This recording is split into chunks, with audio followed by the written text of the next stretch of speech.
Yeah, welcome back to the Career Build Series. This is episode 137, and we're back up in the Arctic. Last couple of videos, we started working on my new project, which I have named the Cormorant, which is a seabird, and so I thought that was fitting. We're back up in the Arctic. This is right after I brought back Vrijo after the glitch that caused it to crash. So we're back up here in the Arctic, and I'm going to try using the Cormorant a little bit. So let's go ahead and let's check the map. Map should be clear of any rescues. That's the old rescue. We're not going to worry about that. Let's go ahead and jump in the bed and sleep and see if we can't get a mission where we can use the Cormorant. Especially, I like to use a build once I've got it. So last you probably saw, let me see, that one might be something good to do. Check it out. Yep, that's good. So last you may have seen, the Cormorant was pretty early days in, it wasn't painted, didn't have panels. I had to do a bunch of just kind of interior or microcontroller work. So I've done a lot of work off screen, got it up to snuff, and so let's go take a look at it, and we'll use it. So it's really been shaping up well. Just working on some technical stuff, but it's coming out really well. So here is the latest Cormorant. So I'll take a little tour here. As you can see, it has a new paint scheme. It has this bronze and silver paint scheme. Have a refueling port there so we can refuel. I think I added these strobes in since last saw. Just some body shaping. What else? What else? Most of the stuff is interior. Most of the stuff has been microcontroller stuff. So a lot of real aircraft, you'll climb up on the landing leg like that. So that's how we get in. Let's go up on the wing here. Shut my light off. See if I can get up here. Jump. There we go. All right. So if we go up here on the wing, you can. I have to change that color. It looks a little different in the editor than it does there, but I can easily color swap that. So we have a motor in here. That's our motor. It's a flat 12. So it gets good power. The last one, last you saw, I had a flat 10. So I was able to move it around to try to cool it. Had some cooling issues, so I had to recool it. I was able to put in 2 more cylinders, which really helped. So from last you've seen, panels are all new. We have warning fuel indicator. We have caution fuel indicator. We have fuel. We start out with about 200 gallons of fuel, which is great. Gallon per hour is not hooked up yet. Those tell us how many gallons per hour we're burning, kind of help us to figure our fuel burn rates. Manifold pressure is just going to be our prop. When we're on the ground, if we have a bunch of conditions here. If we're on the ground via distance sensor, or if we're in the water via altimeter and water sensors, as you can see with the 2 key on the keyboard, we can actually reverse our prop. And part of the reason I did this, I did a couple missions trying to get this video done, and I ended up needing to reverse while on the water and couldn't do it. So now when we're on the ground only, I can actually put the prop in reverse, and that will allow me to back up and maneuver, because I was getting stuck up against a beach or something, and this will allow me to go backwards. We have RPM of the engine. We have time to empty. This gauge will show funky numbers until it's up and running, so I need to put something in that just to stop that. I've done that before. So engine temperature, I did have an overheat issue, and so I've solved that. So that's all fixed. The hottest we get is about 90 degrees. We have one of Sky's PFDs, which I really like. Backup artificial horizon. Volts, this will show either positive or negative. Negative if we're discharging, as if we're using electricity, or if we're using more electricity than we're making, and if it's either 0 or positive, we're making as much electricity as we need. There's a low volts light that will come on if we are at negative 0.02. So essentially, if we're discharging a bunch of electricity. Battery still lasts a while. I'll probably end up putting a larger battery in here. I have plenty of mass allowance, and might as well put a bigger battery in. I'll go with a medium. Under here we have our lights, nav, beacon, strobe, and landing lights. We have our battery, and we have a low battery warning or caution. I think it might be a warning. It might come on red if it gets low enough. There's going to be autopilot. I haven't hooked that up yet. That will be heading hold for the autopilot. There's going to be some sort of Lewis something that I need to make. I would like to make it multi-page, multi-function. This is going to be waypoint. This works with the bearing system, so that's the same bearing system having Katie did. That's working. These can also control the prop and the throttle. They're mostly RP. You know, they're actually controlled by the seat most likely. These can control it, but the seat is probably going to use because you don't want to have to look back. Your IRL, you just be able to put your hand down there and feel them and watch as you're doing it. There's our altitude hold again, not set up. There's no autopilot yet. There's our flaps, so that won't actuate until I turn on the power. But full forward is full flaps. We have both flaps. Those are the inbound control surfaces, and we have flaperons, which are the outbound. Those are both our ailerons and our flaps. So that gives us a good bit of lift for good slow speed operation. We have raised landing gear, release parking brake, master power, engine start stop, and then I have to get out of my seat for this one, but it's not a big deal because that's just my lights. So again, I need master power on for that. Same lighting as in Katie did, and that will control this RGB light. So we get red, we get white, and I can dim it bright or dimmer. And part of the reason it's there is I can also reach it from the floor back here, so I can change the lighting if I'm in the back. We also have heater here. Important for the Arctic, so I put it nice and low so hopefully it doesn't heat up our engines. Alright, let's get started here. So we'll go master power, engine start stop. Go ahead and put in that waypoint, and as you can see it goes into the bearing system. Alright, we're up and running here. I'm going to set my prop to about 30 is where I like. 30 is going to be our best speed, so that's our best pitch for best speed. So that's good for taking off. That's going to give us the best bite out of the air. IRL, what you want to do is you want to do full mixture, or you want to go full prop rather. And what that does is it sets low pitch, high RPM. So the more pitch you have, it's going to rob more of your RPM because you're doing more work. And you think about it, if you were in a canoe and you had a tiny, really thin paddle, you could very quickly stroke the paddle through the water, and your revolutions per minute or your RPS would be very high because it's offering very little resistance against the water because it would be a thin paddle. If you had a big, huge, flat paddle, you might get more push out of it, but your revolutions per second are going to be much slower. And so in aviation, what you want is you want a low pitch, high RPM situation for takeoff and landing. That allows you to change your thrust very quickly. And so you can imagine if you start skidding off the runway, which I actually did in testing, my throttle was too slow, so I had to increase the throttle speed. I couldn't correct my thrust needs fast enough and ended up crashing, where if you use a low pitch, high RPM situation, you can adjust your thrust very quickly, which is important. As you can see, we have low volts on because we are discharging. As you can see, we're not discharging very fast here. We've lost, 7% of our battery, so not a big deal. Let's go ahead and start to, we have our prop set, so we can start to advance our throttle. That's with the up key. As you can see, throttle's starting to come up, and I'm going to, parking brakes on, so let's release those. And I'm going to steer with my tail wheel, and I can tap the space bar is the brakes. So we're going to go ahead and I'm going to go full flaps here. If we look outside, you can see we have flaps and flaperons. You'll notice the ailerons actually angle down a little. All right, so let's get going here. So we'll go full throttle and off the ground, no problem.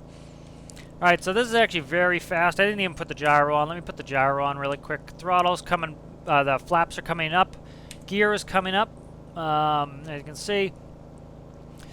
And we're up to 175 knots. So nice fast speed. I think we cap out around like 177, 178.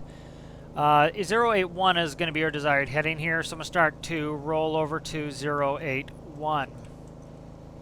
Eventually this will be hooked up with autopilot where I can do heading hold to bearing, and that's going to head right to the point. And then we'll have heading hold. We'll also have altitude hold. But I need to probably, what I'll use is I'll end up using the, Hummingbirds autopilot just as a basic, as a start, because I need more of an airplane's autopilot and less of a helicopter's autopilot. I might look at katydids. It actually might work all right for that. So I can modulate my. So let's talk about prop pitch. A lot of people are confused about this, and it can be confusing.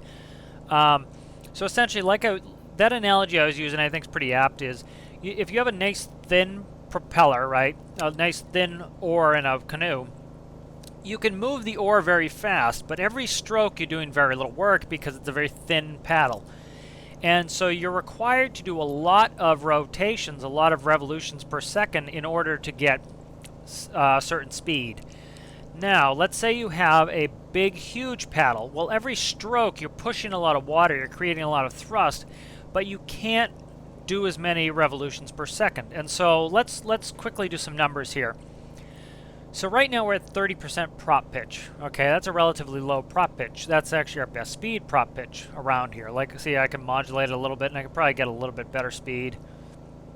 See, if I go down a little bit, there's a little bit better speed. We gained a knot. I can go up a little bit, and kind of a sweet spot in there. And now, so let's look at some other numbers. So we have that, about 30% prop pitch. Now let's look at our RPM. I'm actually going to trim up just a little bit. I don't want to descend here. I don't want us to descend into the water while I'm... There we go. I'm just trying to get us to climb here. There we go. Okay, so if you look at it, we have 30% prop pitch. We have 851 RPM, so that's going to create a lot of heat.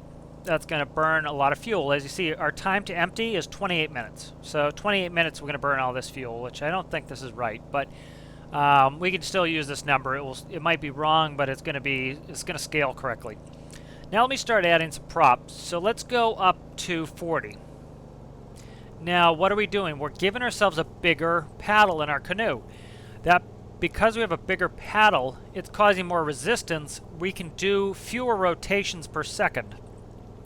So we were at about 177. We're down, what's that, 15 knots. So we've lost 15 knots, but we've also lost about 200 RPM.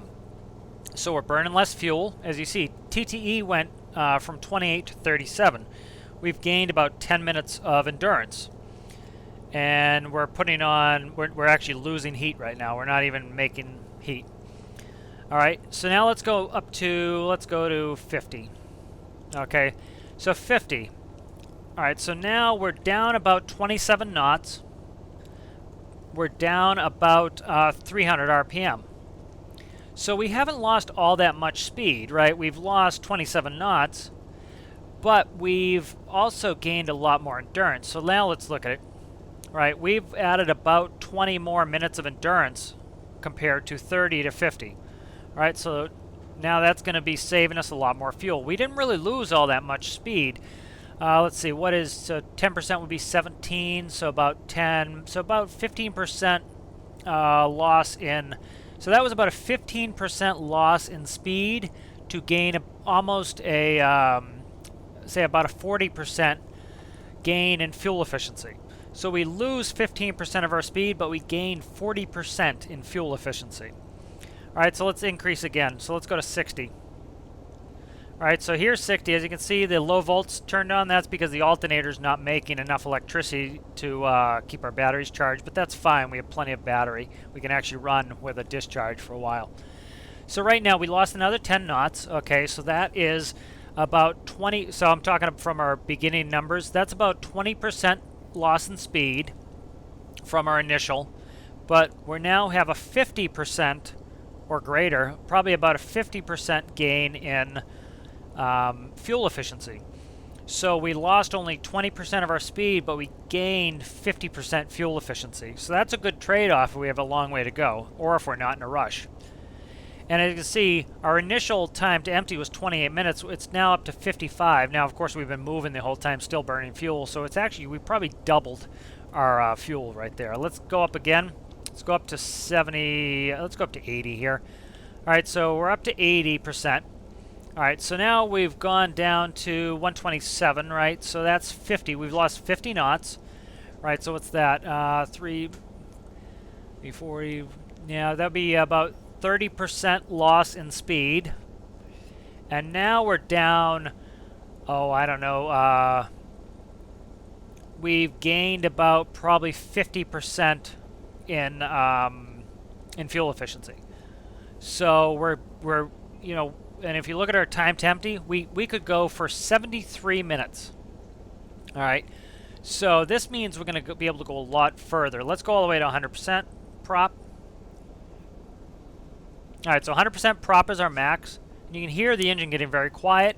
This is very efficient. Again, this is like us having a huge paddle in our canoe. We might only have to stroke every couple seconds to keep us going at a good speed. It's not as fast as if we were really hammering, but we're going to be able to last a long time because it's not going to make us tired. Think of that analogy, right? If you had a little paddle and you were moving like a maniac trying to paddle your canoe, you're going to get tired very quickly. Think of that as burning fuel, right? And then if you had a big paddle that you move slowly, right, you're not going to get tired as quickly, and so you're going to be able to go further. So we've lost, let's see, what did we lose? We lost about 60 knots. So what's that about? Let's say 40%. So we lost 40% of our speed, and we're down to and we've gained about 75%. Is that right? Not quite. Maybe 65, 70% fuel efficiency. So we've gained 70% fuel efficiency. Oh, and I need to trim. So every time you change a pitch or power setting, you need to trim. So see, I need to add some trim. And so the reason for that is the slower you go, the less airflow you have over your wings, the less lift you produce. So in order to regain that lift, you have to increase the pitch. And so that's why I had to trim the pitch back up. All right, so now look at our time to empty, 91 minutes. So we went from 28 minutes to 91 minutes. We've tripled, and again, we've been burning fuel the whole time. But we've made huge gains in fuel efficiency by increasing our prop, because that it allows us to be more efficient, but we have to slow our RPMs down. All right, so let's go ahead and get over to this. All right, I'm going to go back to 30%. This was kind of an interesting, topic to kind of get into. A lot of people are confused by prop pitches. I saw a couple things on Reddit this week of people, confused about it. So I thought I'd add it, talk about it for a little while. Seeing that's what my degree is in, and I have a little bit of experience in that. And so let's go ahead to 292. All right, let's go 292. So that's behind us. We passed it. I'm going to take off the gyro here. I'm just going to hand fly. I can kind of gyro tries to always keep me level. As you can see, I'm doing a 90-degree bank here. I can really get cranking over there and get on target really fast there, as you can see. 291, I missed it. I just forgot the number. All right, let's get on target here, and then I'm going to put the gyro back on. Okay, so there we go, 294. We're going to be there in about 3 minutes. So we passed it, but that's not a big deal. I'm going to go ahead and I'm going to change my trim. So remember, every time we change a pitch or power setting, we need to trim.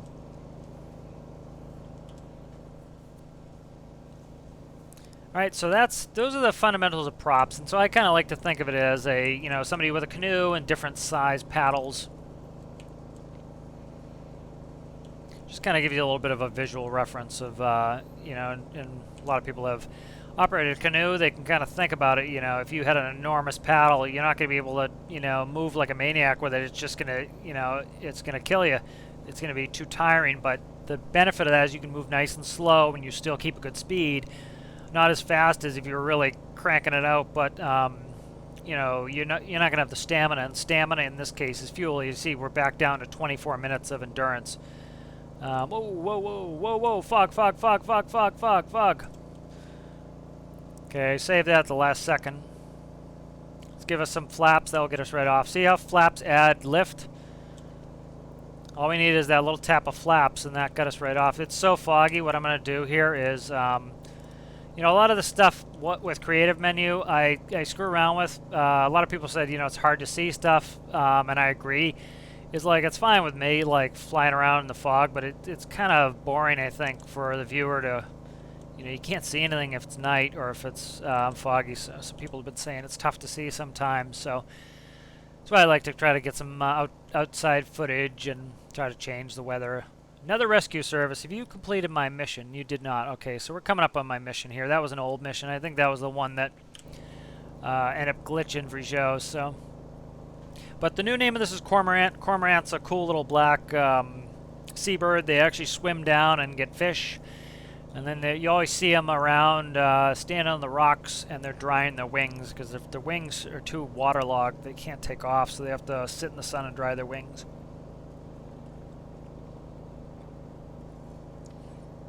At first I was thinking seagull, but this doesn't really have the body shape of a seagull. Not that it looks like a cormorant either. Cormorant's very black in coloring, so with I think like goldish eyes, but that's the name I picked. So we're about 1.3 out. So we're looking at about 3.5 miles, 3.5 nautical miles. Let's get back on target here. It'll be nice once I get the autopilot hooked up. That's just me having to do it. So yeah, but I did a ton of work on this. Got it set up. A bunch of it testing. I really didn't like the engine nacelle shape because I had to put in that radiator, so it got very square, so I was able to round it off again and kind of fix some of the shapes in the back, so I think it's looking really nice now. Alright, we are 0.69 out. We're going to be looking for the sucker. We don't know an exact spot of it. Alright. I need to add a system that when I touch the water, it puts the gyro back on. The gyro actually... going a little bit of aeronautics here is, so my center of gravity is right here where my cursor is, and so the propeller is above it, so that my center of thrust is higher. There it is right there. Okay, let me start reducing throttle. We want to land with the landing gear up. We want to put the full flaps. As you can see, we balloon. That's called ballooning because you float straight up. You float straight up. You get so much lift it pushes you straight up. Alright, so we can get as slow as about, I would say 80 knots is our approach speed. You always want to have a little bit more approach speed than what you really need, and the reason is I actually stalled it earlier. When you bank, you're using some of your lift factor to turn, and you lose the lift keeping you aloft, and that increases your stall speed. So your stall speed is when the wing essentially starts producing lift. It's more complicated than that, but that for our purposes, that's it. So whenever you bank, you actually want to add some power because you need to account for that loss of lift. So I'm actually having I'm trimmed out. Let me retrim here. All right, I need to add some throttle, add some throttle, add some throttle. You see how fast we're sinking? That's called a high sink rate. Okay, let me land. I can actually travel in the water pretty well here. All right, so I'm going to turn. My gyro is on. So anyways, so because the propeller is high and our center of gravity is low, see how the nose is pushing down? I actually have it where the pitch of the propeller is counteracting that. The pitch of the propeller is actually trying to pitch the nose up. If I shut the gyro off, it actually try to push that nose right back into the water. And so I'm having an issue where it's leaning to one side. I have to figure that out. I think it's just sitting on one or the other pontoon. I want it so that my left wing is... see, I'm going to cram the prop back here. Okay. And then I'm in reverse. I want to... let's go zero the prop out here. My preference is to have my entry door on the... See how it sits funny? I still have to figure out why it's doing that. It likes to sit funny. I have to figure this out. I wonder if it's... I'm not sure what it's doing. I wonder if it's just sitting on that float, and the float causes it to do that, or what. So I have to kind of figure it out. Let me just get turned around here. I know where this is burning, but let's just stop. Let me shut the engine off here. I think we'll be all right here. I still have yet to put in a pump here so that if any water gets in here, like it just did, that it doesn't flood us. So I need to put a pump system in there. All right, so let's go put this fire out. Let's grab this guy. I can't remember if it was 1 or 2, but let's go get that. I did have a fire suit in there, but we're in the Arctic, so I have to be very careful of freezing to death, so I'd actually kind of almost rather have my just my cold weather suit on. Oh, come on, man. Just get on the... I know. I just got burned while in the water. I get it. I get it. I get it. So this one's usually pretty easy to put out. I was going to say I could open up the hatches and let the ocean do my dirty work for me, but this will be out in a second. Okay, so that's done. Let me check the mission really quick. One casualty. So just this one dude who just passed out. So it's always a pain because sometimes when they're actually incapacitated, it makes them hard to... Just check and make sure they're on me. Makes it hard to get him in the door. So I need to figure out why it's doing this when it's on the water. It's favoring that left side, so either I have a weight imbalance or something.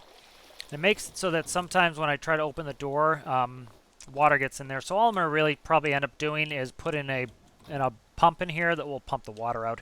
All right, so you're going to get thrown on the ground. Fire extinguisher goes away. Defib goes in my hands. It's clear. And we will pump a pack in you. We'll pump a couple more packs in you. I'm going to turn on my master power again, and we'll turn the heater on. That will warm you up there, and as you can see, they're warming up, and so they will hopefully live at this point. So let's take a quick pick for posterity, and let's get out of here. All right, so let me save this really quick. I've been having issues where something happens. Let me actually do this. Okay, we're good now. Oh, you got to be kidding me. I just screwed us.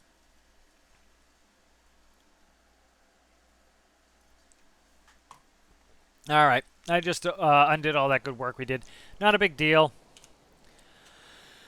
That's a little bit annoying, but it's not a big deal. I'm just going to sleep, and we'll do a different mission.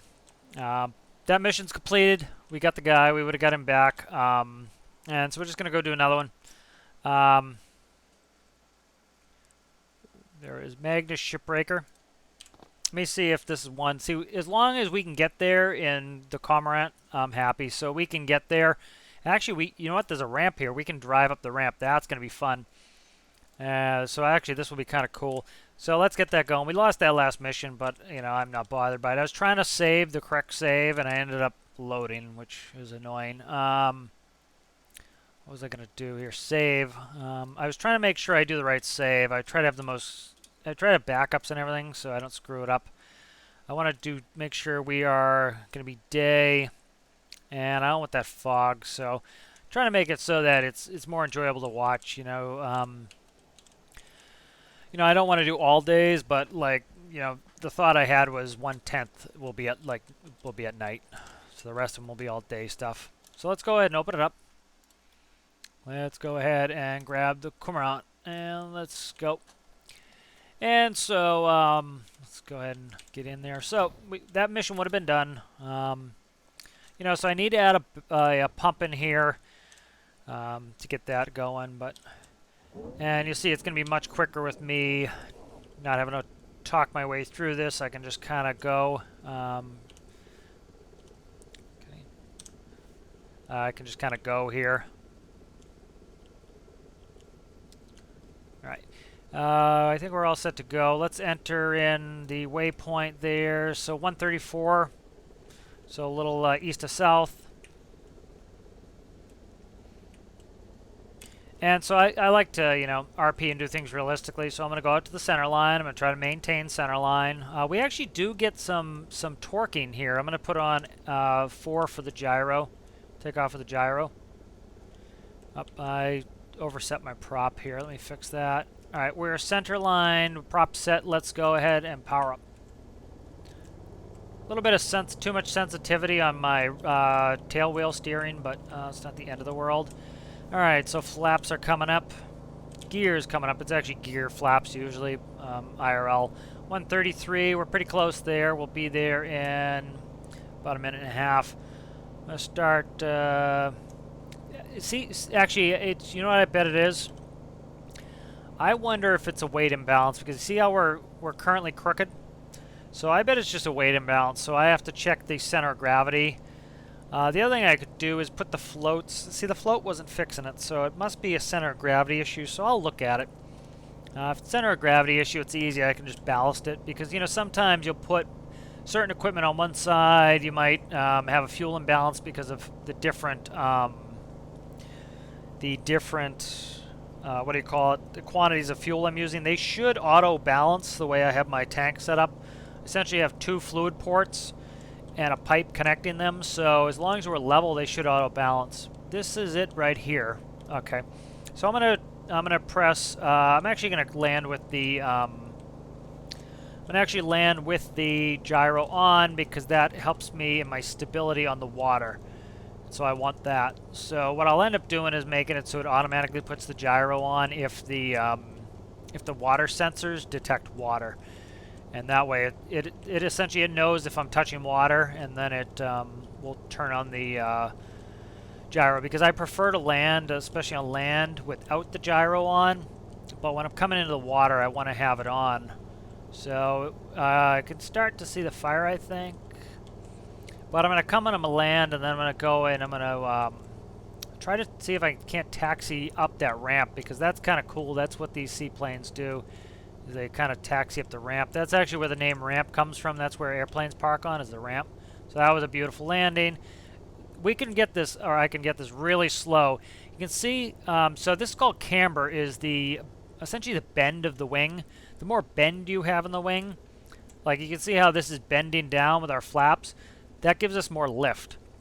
And so camber gives us more lift. And so flaps work in a number of different ways. These are, I forget the different types of flaps. These are simple flaps, I think is what they're called. And so all they do is change camber. They change the shape of the wing. Fowler flaps slide back and they bend. And so those are multi-stage flaps. And what those do is that actually gives you more wing, gives you greater wing surface area. And it also gives you more camber, so you're getting double benefits off that. And so the more wing area you have, the more, as you can see, look at that. Isn't that cool? All right, and the reason the tail was up is probably just, so I'm going to tap the brakes, is my space bar, so I'm just slamming on the brakes right now. Let's go ahead and let's turn on our parking brake. This is going to be a cool pick just because this is a land rescue, and I'm doing it with a seaplane, so I think that's kind of cool. Get rid of that.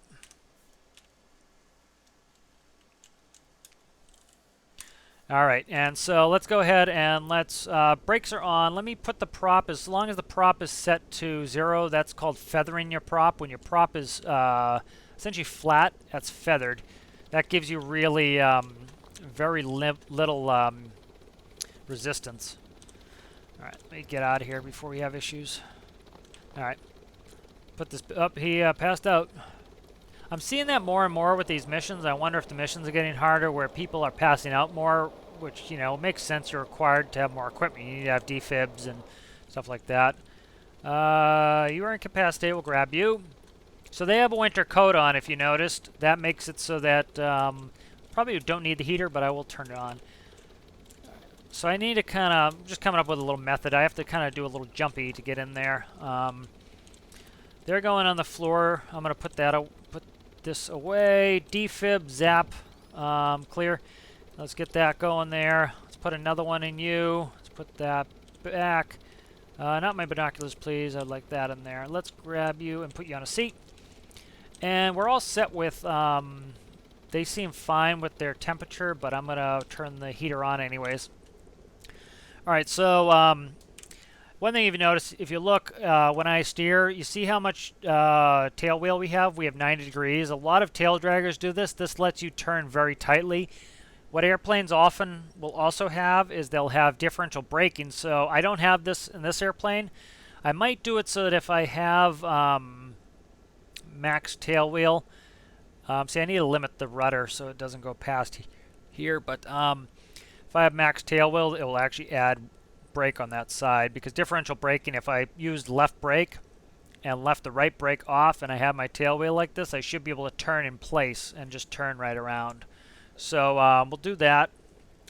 Let's go ahead and I'm going to save it again. All right, so I want to, let me find the hospital. So I tried this before and it ended up me crashing. the airplane. So what I'm gonna do is I want to come in here and I want to land on this lake and come up here. And so before I didn't have reverse, I couldn't reverse away from the shore. Now I can. So I want to come up to here, and that's going to make it so that I can then do a downwind into the runway. All right, so let's see. I want to increase my prop to 30. Okay, now I want to release the parking brake. I'm not going to increase my my throttle. I'm just going to turn, and as you can see how tightly I can turn. Yeah, you just see that's the benefit of a tail dragger a lot of times is you can go just turn in place like that. So it's very efficient for turning. And here we go. We're going to go down the ramp. Right into the drinky poo. There we go. And I'm ready to go once we put the gear up. So gear's coming up. And let's start advancing this throttle.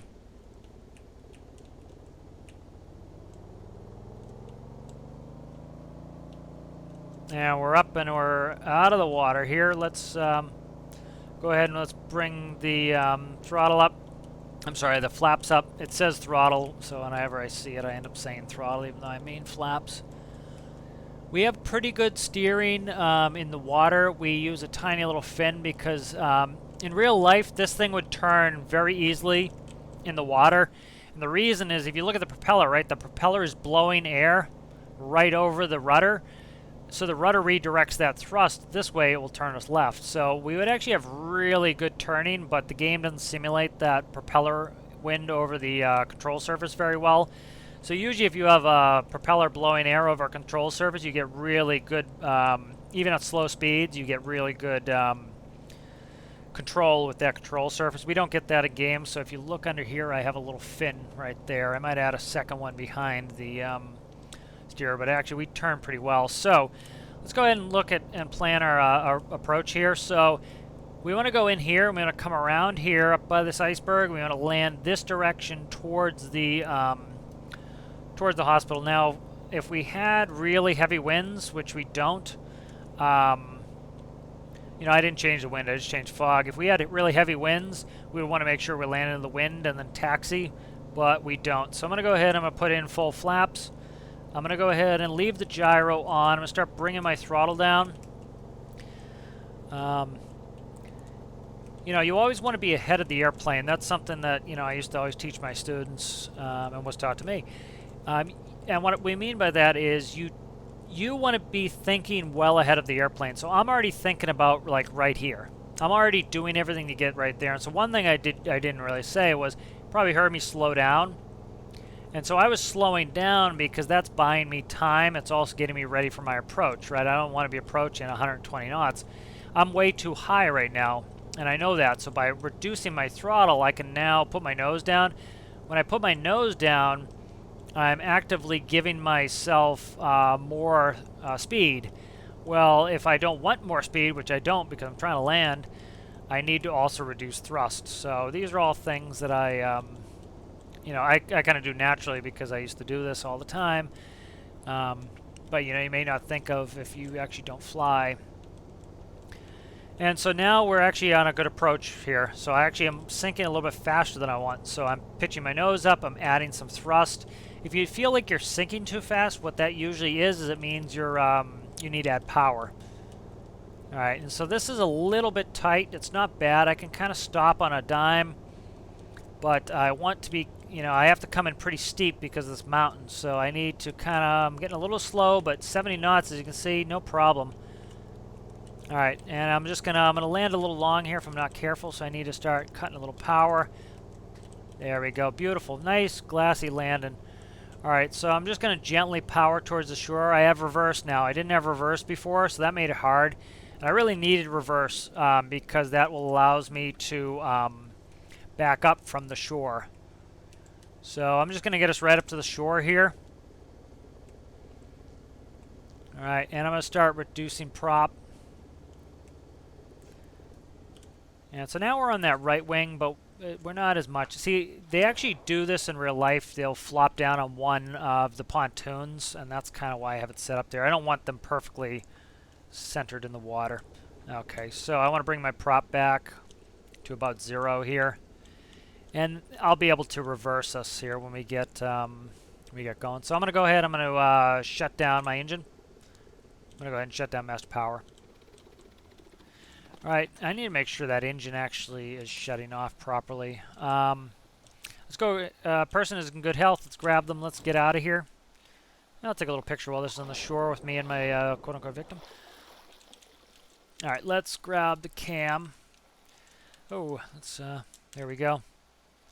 It's kind of a nice pick. Arctic is very, it's very scenic. All right, let's. How do you follow me instead of carrying you? But yeah, so I'm really loving the Cormorant. Works really well. I probably could lose a little bit of mass in there. I still have some weight blocks in the nose for ballasting, but I added a bunch of stuff in there, a bunch of panels, a bunch of other parts, so I could probably actually cut some of that out. And so we're getting up there. But so this is kind of cool. This is a really versatile, you know, that's one of the issues I have with what they've come up with so far as Stormworks is they really haven't done much for airplanes. And so it's hard to, you know, there's not really any airplanes you can land at the airport and then be at a, yeah, actually there is the military base. You can go to the hospital, so there's one. But like there's no transport people from airport to airport. That would be cool. So having a seaplane, it allows me, by allowing me to be able to get in the water, that allows me to do things like land in that little lake there and get ahead. So let me go ahead and save this. Again, I don't want to have an issue where I crash or something and it causes me problems. So we gained, what was that, 2,000 bucks on that mission? I think it's up here. Which direction was it? This way, I think. It might be this way. I'm not sure. We'll see when I get over the hill. I can look at the map, but we'll see it in a second here. It's right here. That was like 2,000 bucks, and we hold 200 gallons, which is about, what was it? Let's say, what's that? 200 gallons, so let's say that's 800 liters at the worst case scenario. It's not quite 800 liters, less than that, but let's say 800 liters at $1, so that's 800 bucks. So we'd still make, you know, 1,200 bucks on this one. So let's go ahead and get started up here. All right, so the water sensors in the water were also low enough that it allows us to go into reverse. So we're going to go ahead to, I can go 10% reverse thrust, and I'm going to start adding that in. Start adding a little throttle. And we'll start steering away. So before I didn't have reverse, this made it very tough. If I got up against the beach, I couldn't reverse out. So I think the actual CB has that. And so what I'm actually going to do is I don't want, I'm reversing. I mean to add forward propeller pitch. So what I'm actually going to do is I don't want to take off. Actually, you know what? I will. I have enough. This thing takes off really well. I should be able to go straight ahead. So I'm going to go straight ahead. The height of that mountain was worrying me, but we're going to risk it for the biscuit. So here we go. So I need to start steering towards the mountain there. That's my target. Yeah, I just need to be careful. I need to climb really fast. See, the hydroplanes put us right up at the height of as high in the water as we can. I didn't have enough prop in there. You see, as soon as I added prop, that got us off the water. I didn't have my prop all the way up to 30. It was not enough bite to get us off. So you can see, no problem getting out of there. Climbed out nicely. I was going to do the safe thing, taxi down to the big mountain, turn around, and go out where it was lower, but you know, we have enough thrust. I just forgot to put the prop in, so I had to do that last second. What are we looking at time here? So we're actually pretty good on time, so let's go back to Tajin. I'm going to land at Tajin, so there's Tajin right there. We have light wind. When the wind is low, you can really pick any runway you want, but when the wind is up, you want to land into the wind. You always want to land into the wind, but you know, the wind's very calm right now. That must be one of the oil cell places. I don't think I've been there before. Maybe we'll go there with the tanker at some point. So right now we're in a downwind. So as we approach the numbers, I want to start putting my flaps in. As we cross the numbers here, which is the end of the runway, I want to put the landing gear down. I'm actually going to land with the gyro off, so I shut the gyro off. I want the gyro on when I'm landing in the water because, mostly because my propeller pitch is very important for. I'm trying to think, is this gonna? I'm trying to think if it's on or not. I can't tell if the gyro's on. I think the gyro's off now. I need, once I put it as that autopilot button, that will help, and I'll know if it's on or off because that lights up. But so now we're on our base leg, so we're base, and then we're getting ready for a final leg. So like I was saying, you really want to pay attention and keep ahead of the airplane. So I'm actually getting a little bit behind the airplane. I'm too high and I'm too fast, so I need to slow down. I'm actually going to throw the gyro back on just for, I want it to help me maintain center line because the wheels get a little bit grabby. And so as you can see, I'm cutting my corner a little. Cutting your corners, that's a whale right there. See the whale? It's actually the first whale I've ever seen. I saw one earlier on this mission, but I didn't know what it was, so that's a whale. That's cool. I've actually never really seen the whales before. All right, so I am off center line. We want to correct that, so I'm actually going to keep working to try to get to the right. All right, there we go. Nice and gentle. Cutting my I'm cutting my throttle down, tapping on my brakes with the space bar. And this is kind of a showstopper for a tail wheel. As you can see, we can turn around really fast, so we can actually convert that forward speed, and we can change direction like that. It's one of the benefits of a tail wheel because we can actually turn that wheel 90 degrees. So kind of cool. A little bit of barnstorming here. All right, we'll taxi right into the hangar. So, I miss flying. I haven't flown in quite a long time, so it's get a little bit geeky when it's flying stuff. And this is working beautifully. This is really well set up now. Again, you learn in career what you need. And for example, like I tried doing this video 3-4 times and kept having problems. I was having I crashed into the, I'll show you. I landed at Tajin, did a bunch of missions. I landed, and when I got slow, I couldn't steer. I started to kind of skid over here, and so I went full throttle, and the throttle wasn't responding fast enough, so I should have been able to easily take off again and then go back up in the air and come around. It's called the go-around. But the way I have my throttle set up, it wasn't sensitive enough, so I couldn't increase my throttle fast enough. So I think I made that so it's 5 times faster so that I can change my throttle much faster. And so that allowed me to fix that problem. I didn't have a heater in there, so it was hard to do rescues. So learned a lot of stuff that I needed, and so that's really helping. I needed the reverse prop. I think I came in here. When I crashed here, I ended up against this island. I couldn't back up. So it would have been, so I ended up kind of going up and over the land and then coming around and then taking off, where what I wanted to do was I wanted to back out and then go out. Then I think I landed once in here, and then I tried doing that, turning on the land stuff, and I rolled over. So, that told me, hey, I need to work on getting a reverse system in here, and so that's why I put that in. So let's check some systems. So we've eaten up a bunch of batteries, so I'm going to put in a medium battery at some point. Need to fix TTE. So that mission, we used 41 gallons. So that multiply that times 3, that was $120. So we spent $120 to make 2,000. So as you can see, more than profitable. Let's go ahead and shut down. We did lose some. What do you call it? Some of our equipment. We used up some med kits, but that's pretty negligible. So some things that this needs.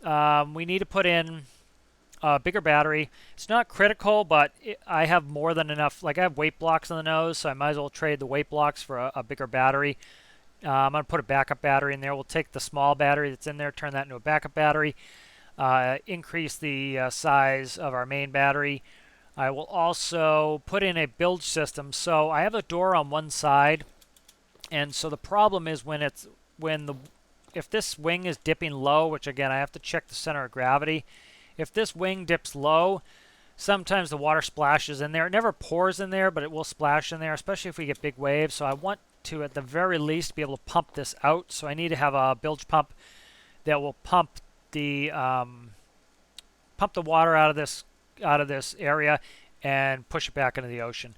And that will keep this so that if we flood a little bit, I can shut the door and pump it out. So I think it's really coming along. I'm really enjoying this, and this has been a really fun build. Fallen in love with it. As you can see, it has that lug to hook onto the home ship. So, this would be video 3 on the Cormorant. This is up and running. If you kind of remembered how I did Virgil, is once I kind of, or how I've done some of my other stuff, is once I get it kind of up and running and I can use it, I like to use it, but I also then like to kind of go back and move into some of my other builds and give them some love again. And so I think I definitely want to get back into Triton. This aircraft, it has this lug here so that I can use the crane to pick this up and put it on top of Triton's helipad. So if we look at, I'm just looking real quick at the center of gravity. Center of gravity is a little bit favoring the port side. It's hard to tell. What I'll have to do is I'll bring a block all the way up through there and we'll see. Let me do that right now. Pink is the wrong color because pink is the color it is. So let me go up. I don't want to do that. Oh, come on. Being a pain. It is being a pain. Actually didn't want it right there anyway, So right there, and then I'm going to just kind of, oh, come on, don't do that to me. Okay, I'm going to eyeball it.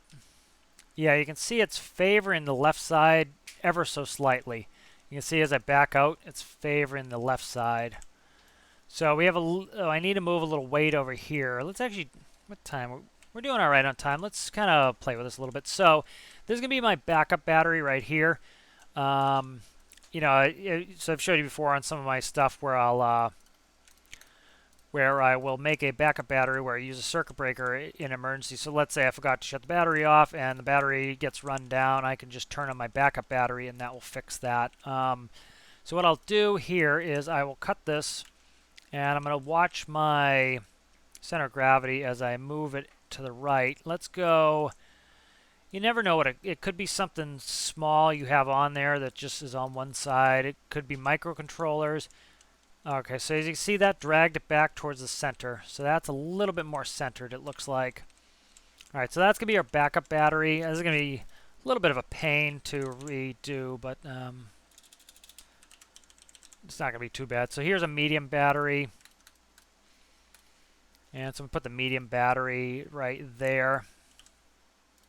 All right, and so that's going to add some weight, but it's also going to give us a lot more battery, a lot more juice. So let's take it. See how little is connected to this? So this is one of the reasons I do this is most of my connections are connected to this side of the relay.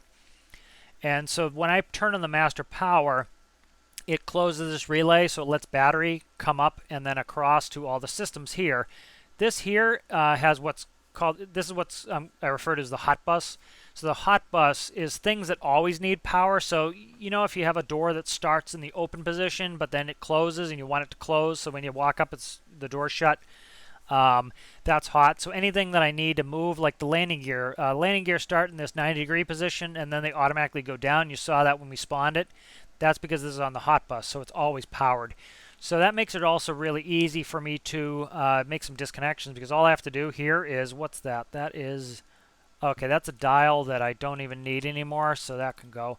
But you see how easy it is for me to change out a battery. That's going to stay connected. Actually, that's not. But this battery here goes to the battery side. So let's look at what's on this.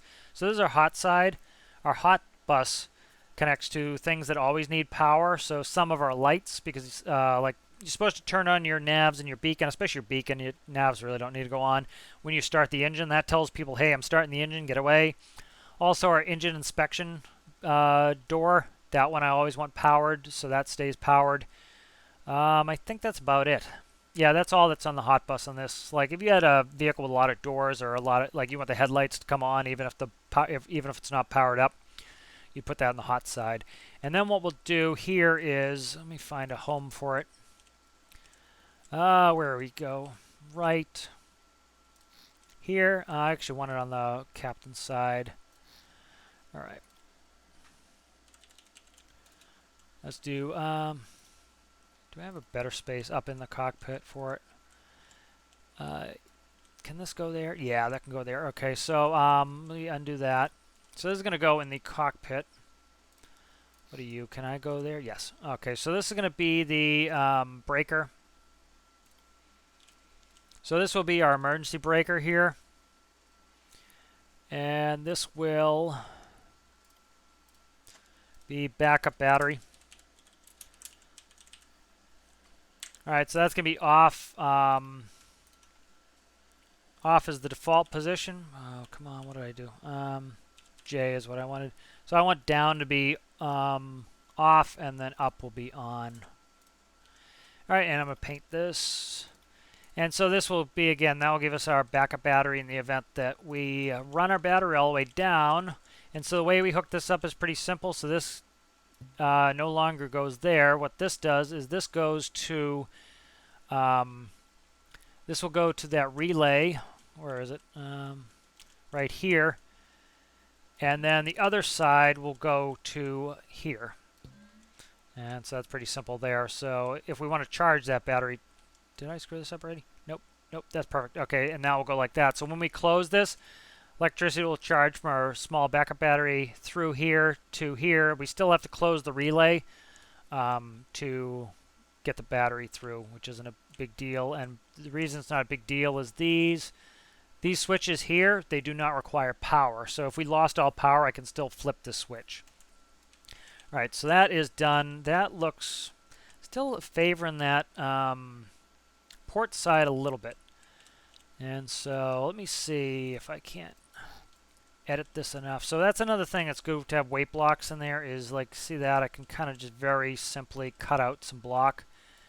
And yeah, so that centered it right up. So that's pretty simple to be able to ballast. And you actually do things like that IRL where they put in ballasting. Like they'll put sandbags in general aviation airplanes to ballast them. They'll put them in the nose. If you expect to have a lot of people in the back or something, they might ballast them out differently. All right, that's done. I think we'll, let's quickly, yeah, I've got a little time. So let's quickly see if I can't put a ballast system in here. I think I'll do it behind this ladder maybe. Maybe. Yeah, I'll do it behind this ladder. Kind of, you know, it's kind of a space for that anyway. Oh, I don't like that. Yeah, right there maybe. That's pretty good. Okay, let's go fluid port. Might interact with the wheel. I have to check it. Oh, it doesn't. That's awesome. I was afraid it was going to interact with the wheel. So that's there, and then I want. Okay, love that we can do two-sided now, two-sided coloring. That's awesome. And then I'm going to put a pump. Yep. Let me do another fluid port. Fluid port here, this color. There's our fluid port. And then I want to do, I think I'll do my kind of my industrial color maybe, I don't know. Pump.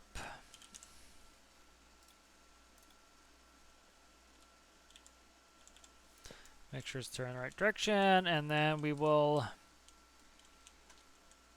go up and around the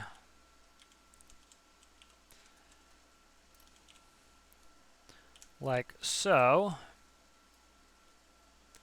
And then so this will allow us to pump out.